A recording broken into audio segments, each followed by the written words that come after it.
The purpose of this meeting is coming together to really bridging the gap between the law enforcement, the community, all coming together to address our common concern. We as a society, we can do better. Lately, we have witnessed a lot of police brutality. It's grown up, starting from March 25th, the way George Floyd was treated and murdered in a broad daylight. That triggered a lot of anger throughout the country and throughout the world. We're not living in the 1960s. We're living in 2020. We are not in South Africa, apartheid state. We're living in the United States of America, where the law and order set an example to the rest of the world and taken from us. If this kind of thing is exhibited in our own shore, what kind of message do we send to other countries? I know a lot of good police out there that are really doing a magnificent job. The good news or the good work of those officers might not make it the news sometimes. But one bad can really ruin the whole uniform officers. So this is a chance to really build public trust. So we have a lot of good people today. You have been selected specifically because of your unique contribution to the community and the service. We have with us Commissioner Bradshaw, our District 4. We have Mr. Lumpkin, the Public Safety Director for Dekalb County. We have Brad from U.S. Attorney General Office, and also have Alicia. We have Imam Mansour, Imam Yahya, Carl, and Dr. Alexander, and the list goes on. You have seen the list. And Mayor from Clarkston, Mayor Awad, Mayor from City of Decatur, and more to come as we speak. And the Georgia State University Associate Dean, Dr. Luster, and many others, including Chief Conroy from former DeKalb County Chief, now Chief in Roswell, and also from Homeland Security, Nadia Bacha from Washington. And from state, Minnesota State Representative Mohamoud, who give us insight what is going on and what is going on in Minnesota. And we like to hear from them as well. So we're coming together as a people to discuss these hot issues of our day. What went wrong? How can we do it right? Where do we go from here? What message do we want to give out to the community? With your consent, this is being recorded for not commercial reason, but for education to outreach to the community. And with that being said, now I give the floor to Imam Mohamoud, Sheikh Muhammad, Dr. Sheikh Muhammad Yahya to give us a word of wisdom, followed by Pastor Moor. Dr. Ninawi, the floor is yours. Yes, very good morning to all of you. Thank you, Imam Salahuddin, for this invite. I appreciate it.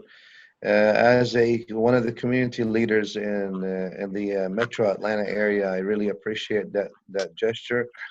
Obviously, first we want to start by praying to the Creator of all to purge the land of coronavirus and the suffering associated with it, to purge the land of prejudice and violence, and to restore peace and calm to our nation, to remove fear and replace it with faith.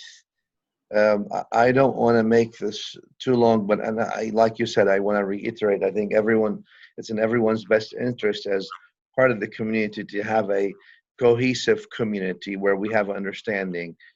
Preference ought not to be prejudice. I think what the reality of America today is diversity, and that's what makes America beautiful and can make it stronger. And justice is the foundation of our nation. And I think if we forego that, we all help in destroying the fabric of this great nation. And therefore, I think it's important for us from a community leader's perspective, from a grassroots perspectives here in the Atlanta area, I think what we want to do is we want to foster a better relationship with law enforcement and be that bridge between the community and law enforcement for a better America. I know that there's an urgent need actually to listen to the community, and we've done that with law enforcement since 9/11, where specifically the American Muslim community um, was in focus. Let me put it this way, to the best way maybe to put it right now. And I think there were also some injustices happening, and we've urged, and we still urge today and throughout the turbulent time that we're all facing today, because we're not okay, and I'm not okay, and the nation is not okay. The nation needs to heal, and I think that part of healing is to listen to the community and to start building bridges of trust. And there seems to be a call that everybody agrees upon to sort of have some kind of approach to reform the culture of policing, and maybe involve community policing as well.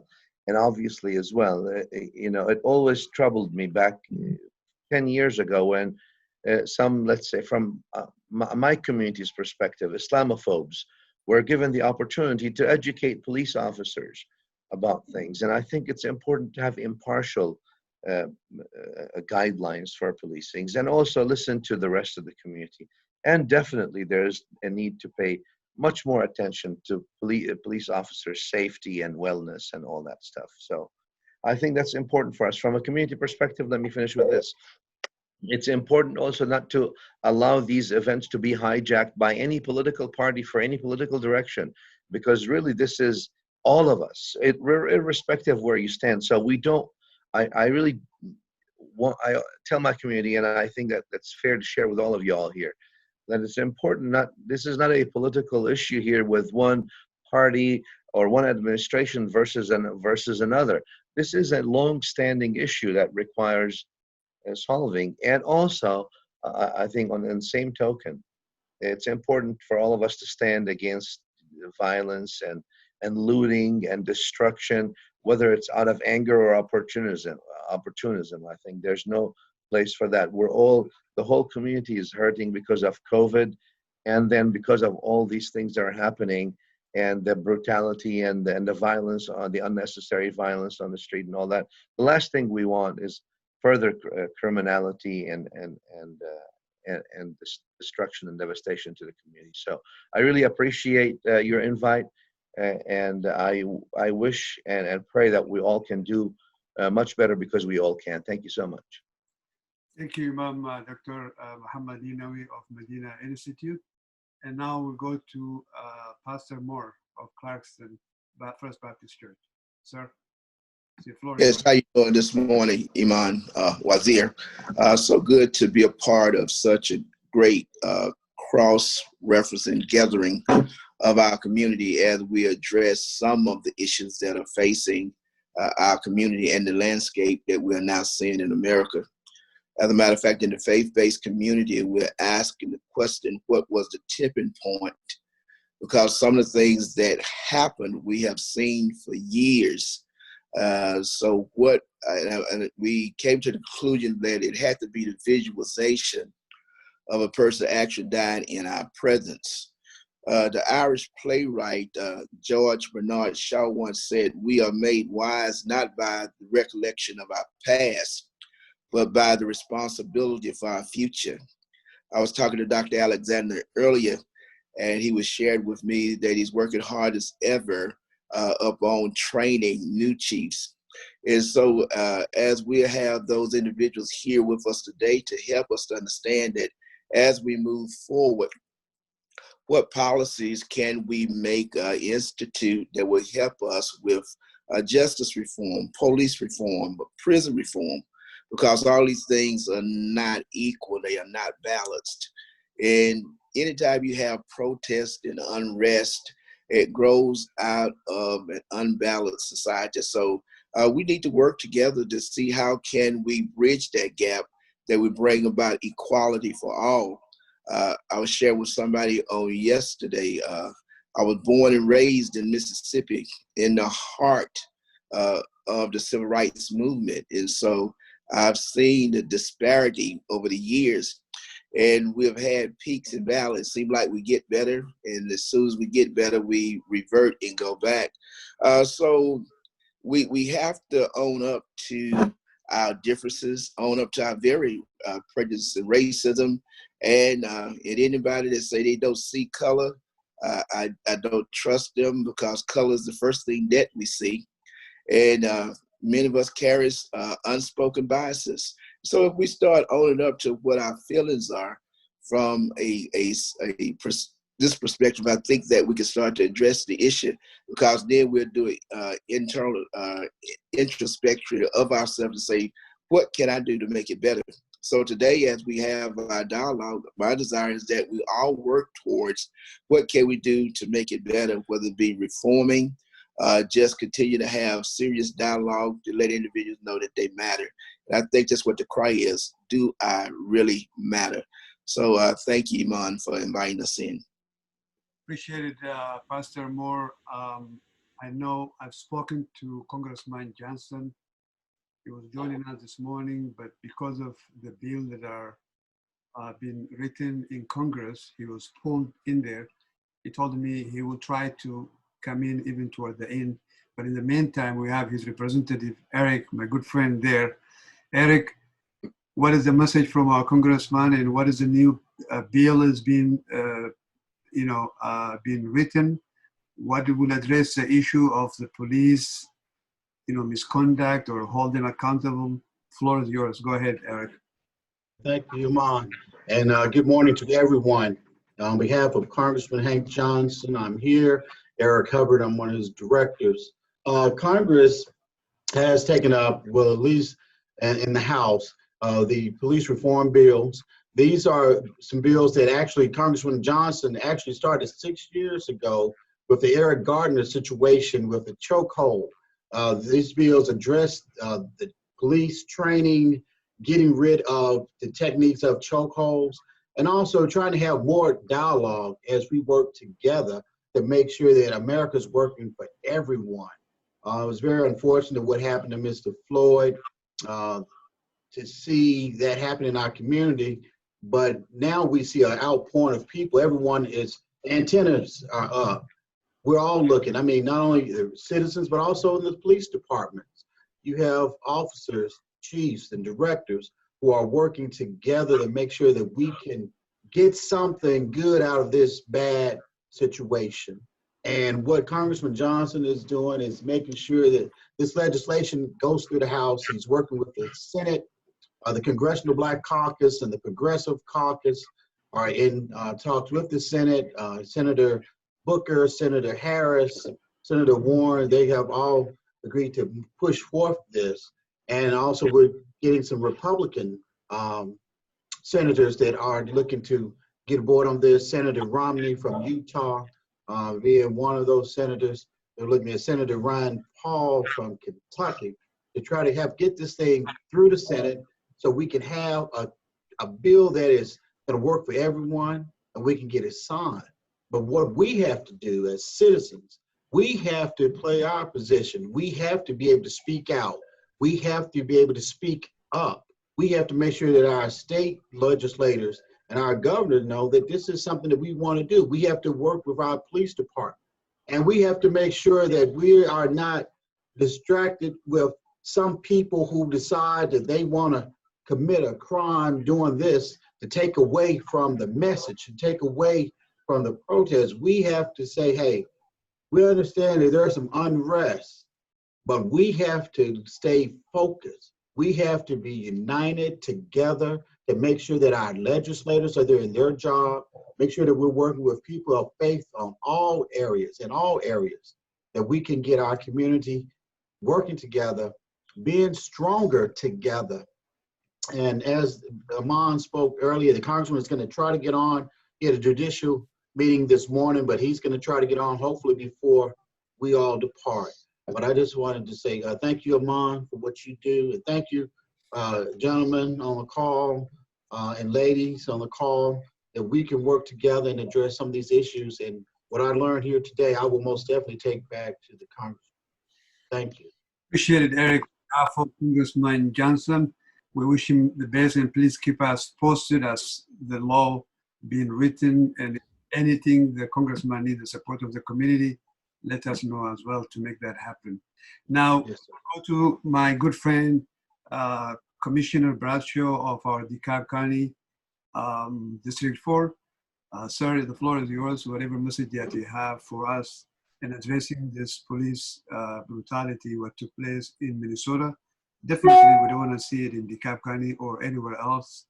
What is your take and what is your advice to the community? All right. Thank you, Imam. Good morning, everyone. Morning.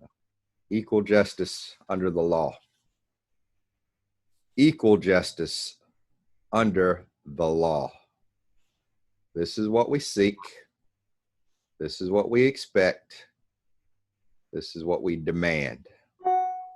Not to be treated any better than anyone else, but not to be treated any worse than anyone else either. And certainly not to be treated worse simply because of the color of our skin.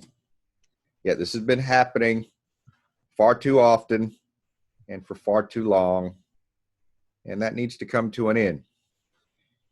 Equal justice under the law. I would like to thank my good friend, Imam Wazir, for the opportunity to be a part of this timely discussion today. I want to thank my great pastor, Reverend Carl D. Moor of Clarkston First Baptist Church, for his leadership on this front. I'm honored to be here with the other elected officials, our public safety officials. I see some familiar faces from the DeKalb County days. Chief Conroy, it's good to see you, sir. Director Alexander, it's good to see you, sir. And obviously our current director, Jack Lumpkin, all the educators, other faith leaders, and other community leaders for being a part of this discussion. I'm going to apologize to you all, as I did to the Imam earlier, because I don't think I'll be able to stay for the entirety of this meeting, but the members of my staff, my office staff, are here, so they will carry on and keep me abreast of what comes out of this discussion. I just look forward to hearing what everyone has to say and being a part of constructive solutions going forward. And I'm honored to be in your presence. And I thank you, and I will, as we say, yield the floor back to the Imam. Thank you so much, Commissioner Bradshaw. We really admire your leadership. You are the people commissioner. You do listen to us. You come to us. You support us. We definitely support you. We need to have a commissioner like you throughout our country and community. Now we'll go to our state senator, Senator Sheikh. The floor is yours, and welcome on board. Thank you, appreciate it. Good morning, good to be here. Thanks for inviting me. And only thing I can say right now, because we're going to be in session next week, and we'll, Georgia is one of the states doesn't have any hate crime law, but my thing is we're going to pick up that one. It is not really up to us in terms of we are the minority party.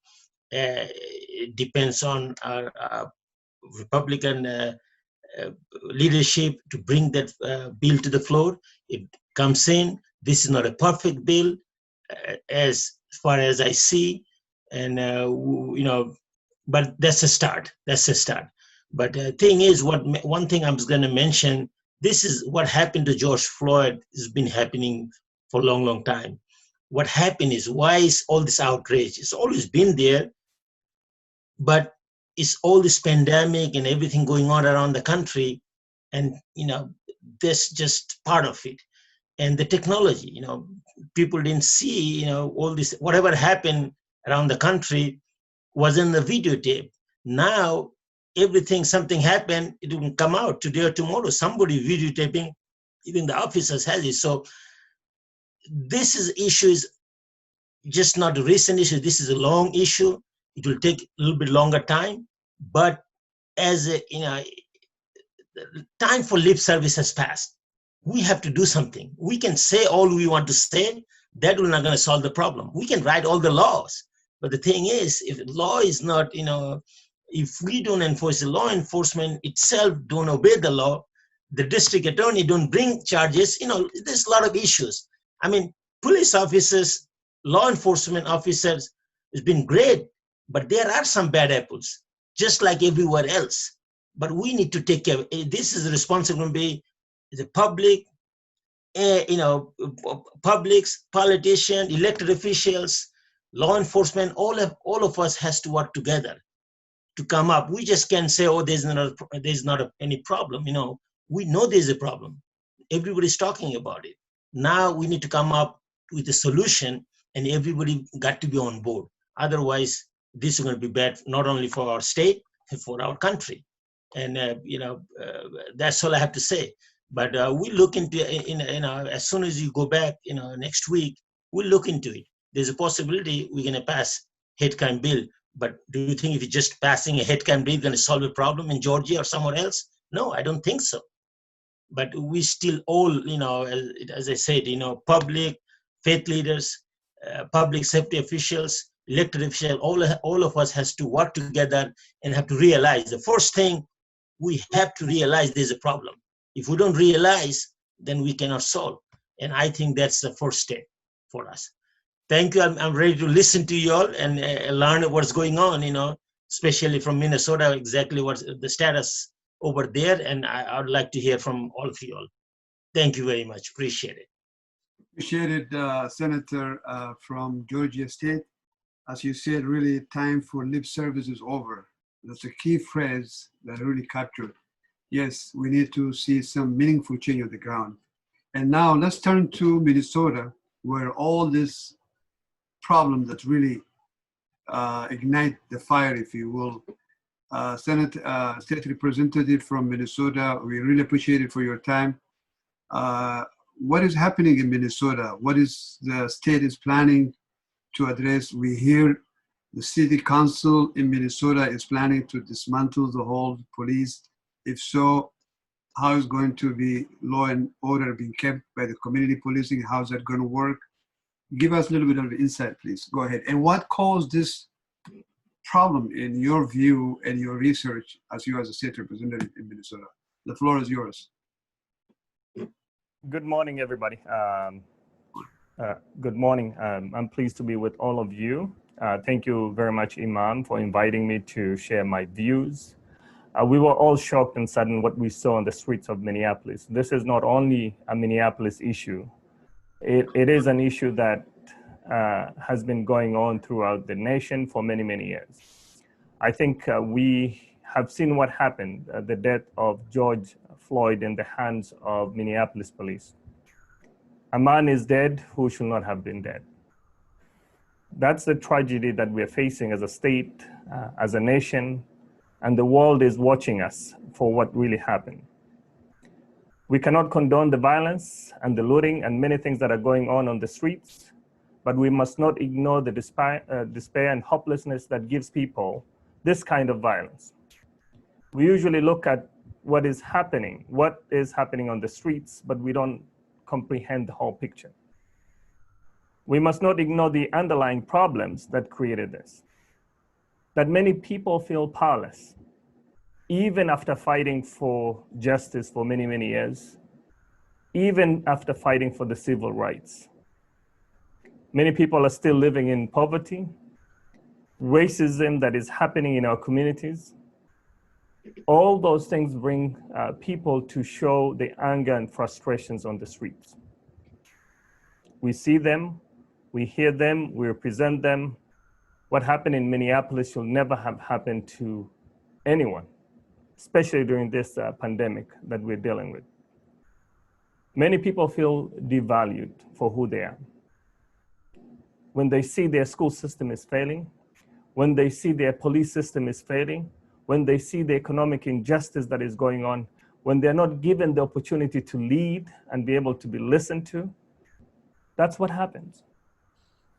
Quite frankly, many people are going to be addressing the police brutality issue, the police violence. We've got so many good bills that we have talked about for many, many years, but they've never come to fruition. The police union that is very strong and fighting to defend, although we all support unions. But this is a moment that you have to step back and say, are we doing justice? Are we implementing rules that can be implemented and be able to hold people accountable? Or are we going back to the same old same, having bills and policies, but the results is just the same? People have lost trust in the law enforcement, especially in my city in Minneapolis. You've had people talk about defund the police, abolish the police, dismantle the police. Those words mean different for different people. It triggers some concerns for many people. But I have not had once one of the city council members say that we need to eliminate the police department. Quite frankly, they mean changing, transformational change in how we do policing in our communities. When we have Minneapolis police, almost 96% of police officers live outside the city of Minneapolis, and they're being protected by the same laws that are supposed to be to provide justice for all. It's written in our laws that the city of Minneapolis cannot force police officers to live in the city of Minneapolis. Those are the issues that we've been dealing with for many years. So addressing the residency of that individual who looks like the people that they represent. Quite frankly, I've had many people say, the people who came to cause harm came from outside. Yes, true, some of them came from outside. But when you have your entire police department people from outside your city, that's a huge failure. And I think we're missing the opportunity to address the injustice that we've seen on our streets. We're going back to special session on Friday this week. As I speak to you, we're still in the planning process. We're going to be introducing a package of bills. Some of it mirror the ones that have been introduced at the federal level, because policing is a local issue. We can change things from the federal perspective or the state, but it comes down to the city, the local jurisdiction. There are many cities who are comfortable with where they are, but for the inner cities, where we have got the brown, the black, and the indigenous, people of color indigenous, they feel uncomfortable for many, many years, even dealing with the police. Nobody should feel uncomfortable to call the police department for help. This is about safety. This is about protecting lives. This is about justice for all. And I think we have to come together, all of us, to see what is happening from the law enforcement perspective to the injustice that is happening in many fronts. Address the issues of economic inequality, address the issues of food insecurity, address the issues of housing. When people see that the rich are still getting rich and many people cannot afford their lives, it's going to create a lot of problems. So we have to address not only the law enforcement, but we also have to address the injustice that is going on in many fronts. And that's what we call racism and institutional racism that has been impacting, particularly in the state of Minnesota. We do so well for so many. White students perform up to 80-something percent, 90%. The people of color, indigenous, it's almost like 20, 30%. Home ownership, 20%, especially for the people who are African-American and blacks, while it's almost 80% for the white community. So those are things that I think we have to open up the box and be able to think outside the box in how we address injustice in our state, in our city, in our nation. So I'll be more than happy to answer any questions that you may have, but I just wanted to say I may not be able to stay for the entire conversation because I have good bills that we're working on to be able to introduce them on Friday and be able to debate them and have conversation with the communities, because we're trying to address it from the state perspective and allowing the local jurisdiction to implement those policies that they need to make sure that they have good, safe communities. Thank you so much. I really appreciate it, State Representative Mohamoud. Noor, you really nailed it down to address many of the complex problems, not only the police injustices, but in many fronts that you said, you know, the racial inequality in many fronts. If there is anything that the community need to know, let us know. If feel free, anybody, the participant, you have a question to either of the guests, feel free. You can write it in the lobby. You can just raise your hand like this. I'll give you the floor to ask the state representative or any other person. Just feel free at any time. Now, in the interest of time, we'll go directly to our own Public Safety Director, Mr. Lumpkin, who's oversight of the entire police department in DeKalb County. Sir, the floor is yours.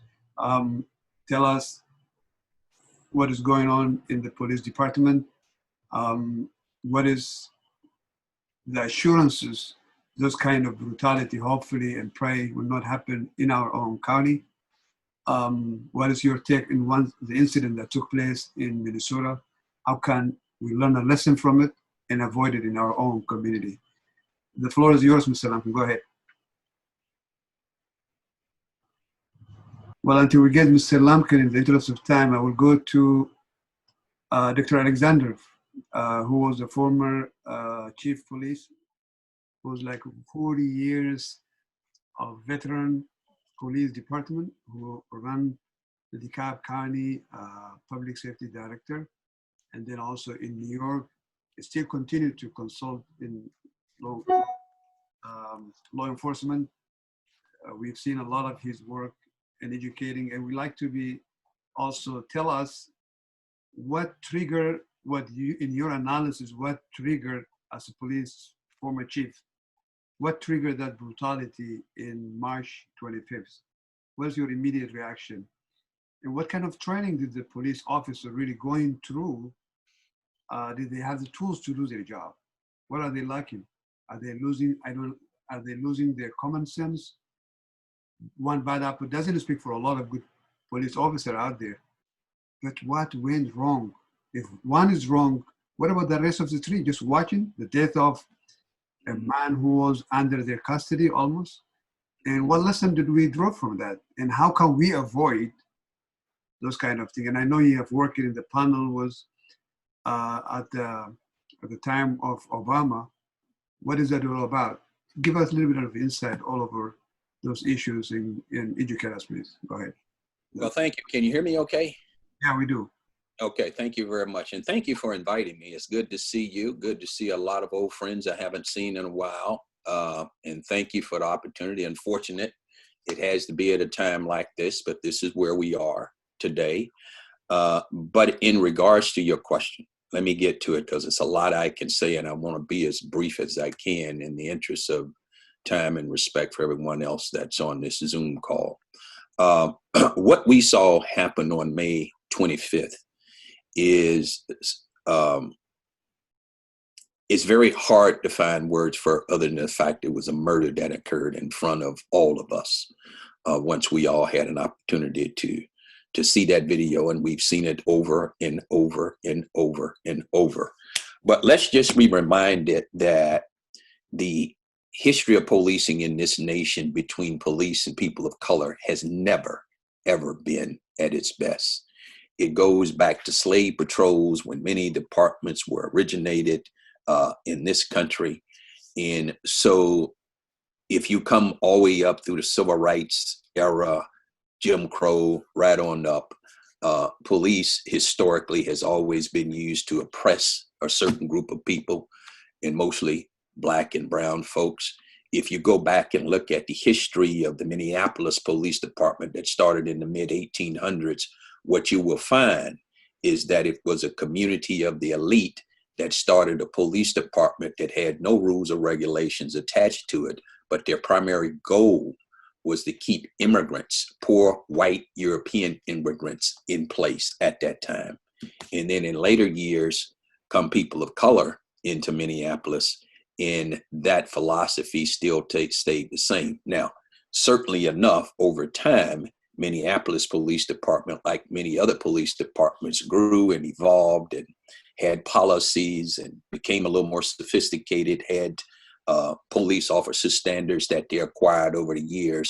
So here we are now in 2020, and you take a department like Minneapolis, quite frankly, is just in many ways a microcosm of many other departments in this country because it's just made up of human beings. Now, what, in my perception, what I saw there on May 25th was a rogue officer who took it upon himself to apply a standard of restraint that, for as we know, is not utilized in that department or had not been trained. But we're going to learn more about that as things go on.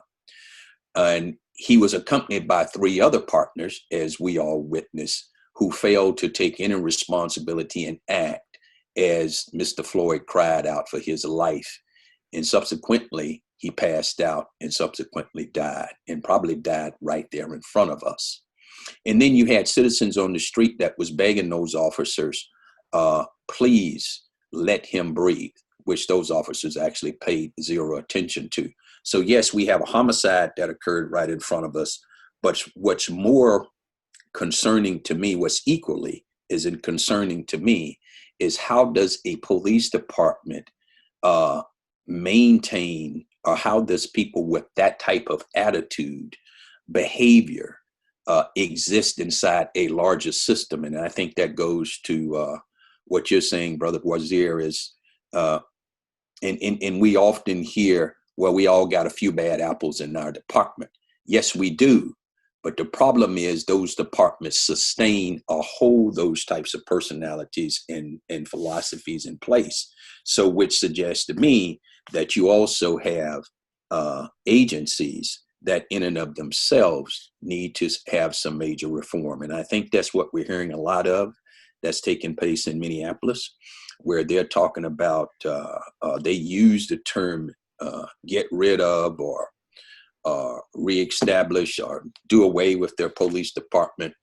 And I don't believe that's what we're saying, as we heard the brother from Minneapolis mention, but the terminology to disband or to do away with police departments, that's not going to happen. But there are going to be major reforms that has to take place in police departments across this country, because inside all of them, and I don't care where they are, we have a lot of good officers, but we also have those that may go out of bound.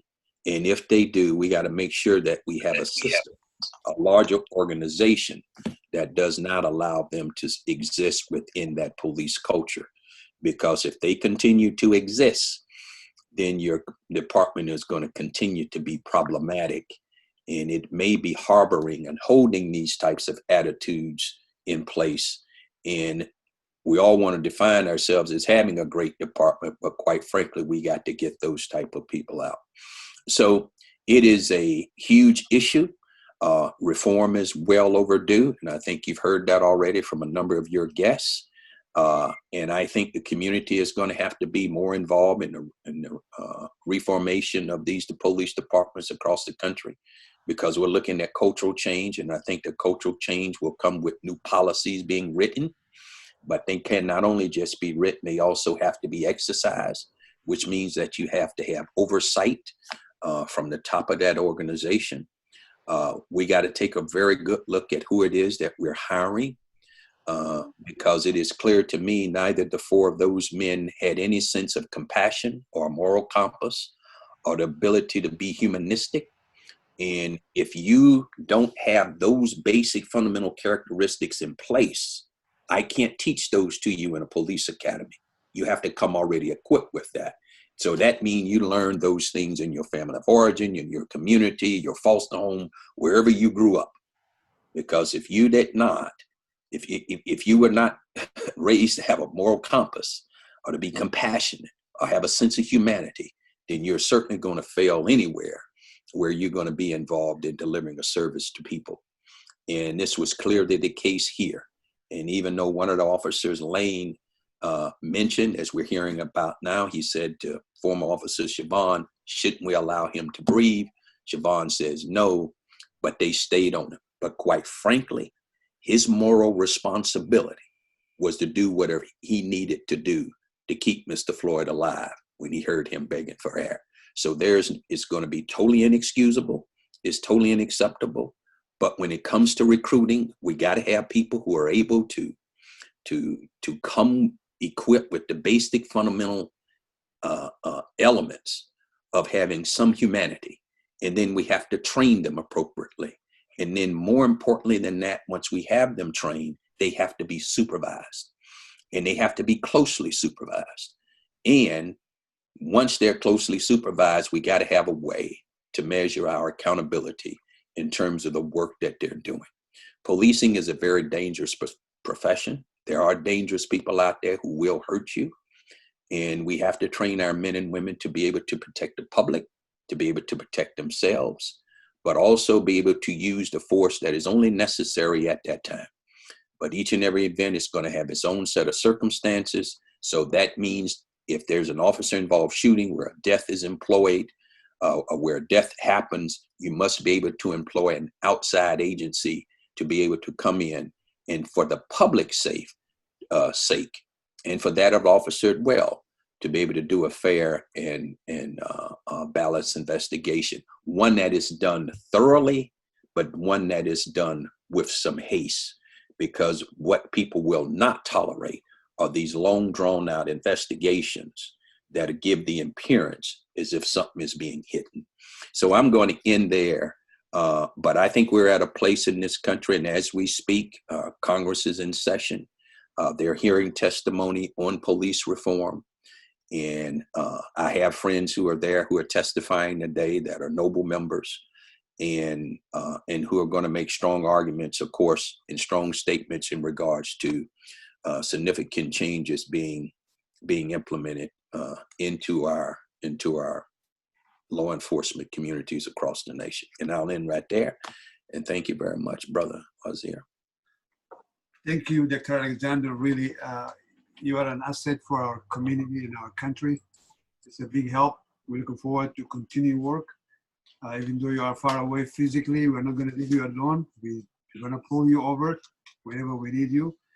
I'll go now to our local Dekalb County Police Public Safety Director, Mr. Lumpkin. Mr. Lumpkin, are you there? Yes, can you hear me now? I can hear you. Go ahead, Mr. Lumpkin. The floor is yours. Thank you, Imam, and it's great to be with you again. And Reverend Moor, who was my former pastor in another life. In the faith community, it has to play a real role in developing that moral compass in our communities that Dr. Alexander spoke of. I started police in 1970, and one of the reasons was to prevent some of the issues we're seeing now. So remember, we were coming out of the 60s, and the number of black males that were being shot and killed in the community where I live was significantly high. And although some of those probably were justified, the community knew then that all were not and did not have to occur. We would think that we would have learned from the Eric Gardner in NYPD years ago, and Walter Scott, which probably was one of the most tragic there in North Charleston, where he was shot in the back while running away. But the video was the only thing that changed that scenario. Policing has to change. But as Dr. Alexander stated, it starts with the recruitment, the selection, and the training. But you also have to have good policy. We talk about community-oriented policing.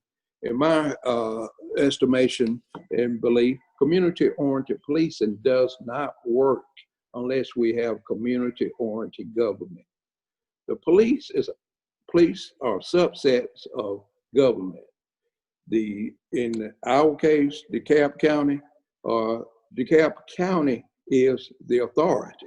The police exercise the authority of DeKalb County. The police, so we have to have oversight. I've been saying this for 40 years or more now. Community-oriented government must oversight community-oriented policing if it's going to be anything more than a paper program. On biases, we all possess implicit biases, and they are a combination of what and how we have been framed. We have to recognize that that's not saying that the individual is evil, but that person has some thoughts, processes that are not necessarily appropriate for all cultures.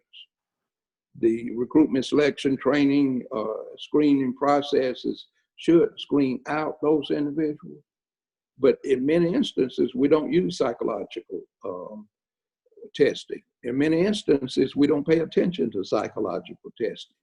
In many instances, our early warning systems do not work. The vast majority of police officers are honorable men and women. We cannot allow a small percentage of those to hijack. Now, there are structural problems with policing. Structural problems meaning that I've actually done set on police assessment centers for chiefs where the governing authority said they were afraid of the police. You cannot manage and govern the police if you're afraid of the police. It's from a historic perspective, this goes back centuries, but from my personal perspective, my father in the 1950s gave me the talk about what I, as a black male, light-skinned, but black male, had to do in order not to be killed in the Jim Crow era. And the era of integration in the 60s, that came to pass. That talk helped me not die. In the 1980s, unfortunately, I had to give that talk to my son, who was 8 or 9 years old. Unfortunately, in 2010, I had to give the same talk to my grandchild. That's what you're hearing. I'm a 50-year veteran of policing. And if I have some of those type of issues, then you know what the community feels that have not had the exposure, the training, the exposure to good people in law enforcement. You know how they feel. Police officers are products of our environment. They are no better, they are no worse than our society. It is our job as police leaders and our governing authorities as local, state, or federal to ensure that we bring to the table police officers that are non-authoritarian towards particular individuals, that they accept all cultures, that the civil authority is in charge, that supervisors actually supervise. There's a challenge in any society or any element of society like policing or fire where a brotherhood develops when the individual has to depend on their peers to support them in times of crisis, life or death crisis. This, in policing, it's called the radio goes dead. When you need help, no one hears you. That's a way that many have enforced inappropriate behavior, but that's a supervision issue. We must supervise better, we must manage better, we must lead better. We cannot continue the status quo. I think there are probably, from a leadership perspective, we've always done and said there are no criminal charges, but certainly there are administrative law violations. When Chief Conroy was chief, he dismissed not too long ago, a person who had actually taken the life of a citizen wrongfully, unlawfully. He didn't wait for the criminal law to determine whether the person was guilty. I dismissed a person that was used a baton on an individual, 25 strikes. Although some said it was within policy, it's not constitutional in my mind. And if the civil law thinks it's appropriate or administrative law, then that's for a judge to determine. But from our perspective, that type of behavior cannot be tolerated. From a police leadership perspective, public safety leadership perspective, all of our citizens and all of our staff members must know what we stand for, but they also must know what we will not stand for. We want ethical, legal, compassionate policing The citizens must get involved, but that should be done through their local legislators, and they should provide the oversight that's necessary to ensure we stay within the parameters of ethics, hopefully morally right. And what I tell people, every cop, every officer, I want you treating people just like you would demand others treat your mother, father, brother, sister, and other relatives. If you would tolerate someone putting their knee on your mother's neck or your father's neck, and you know that's not good, they're not going to allow that type of mess. Those biases, I had no idea that those type of holes were still being allowed. They're wrong. We knew that 30 years ago as a defensive tactics instructor. And I can't understand why cities would allow or counties would allow that type of behavior today. And so those structural changes will come. Dismantling or disbanding the police, that's not going to occur per se. There will be some structural changes. Camden in New Jersey abolished their police department 7 or 8 years ago and combined with the county in order to rid themselves of challenges that culturally had developed in their communities.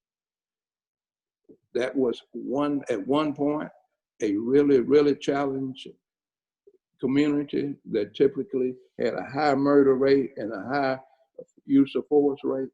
Today it's not. So you can restructure and structurally change things in a reform mode without throwing the baby out with the bathwater. Thank you, sir. Thank you very much, Mr. Lumpkin, Dekalb County Public Safety Director. The key phrase is citizens must be involved. There will be zero tolerance on any police misconduct. You said it right. Chief Conroy fired those bad apples. We appreciate it and applaud Chief Conroy to do that. It didn't wait for the judge. Yourself fired the bad apple. This is the kind of thing that we really need to see happening, because one bad will take to ruin the whole name of the department. And I applaud for your leadership in doing so.